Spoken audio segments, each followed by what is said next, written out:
One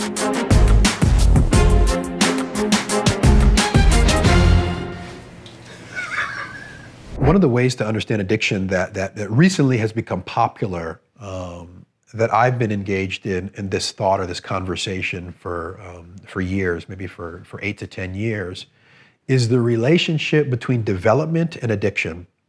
And so there was actually a popular book called The Unbroken Brain, which was looking at addiction as a learning disorder. That's complicated. There are parts of it I like, parts of it I don't. But putting that aside, I think looking at addiction as a part of the developmental process, and when addiction becomes full-blown addiction, as somebody being stuck in their development, is a really insightful way to understand what's happening with people in addiction.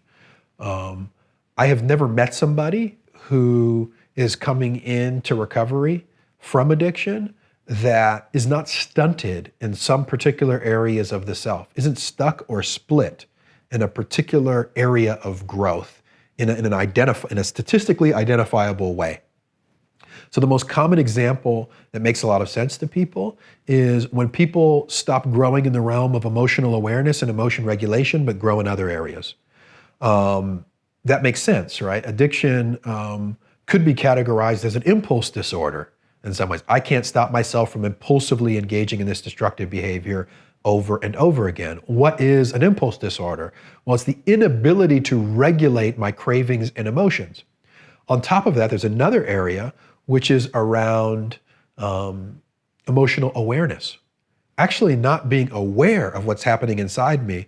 You'd be shocked if you sat with somebody who is in some kind of distress and say, what do you feel right now? And to have them label their feeling.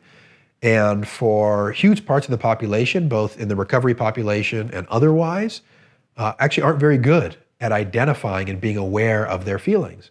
And being aware of your feelings is somewhat a prerequisite to being able to work with them or regulate them. If you don't know you're having them in any real way, cognitively, it's hard to step back from them and do something about them, right?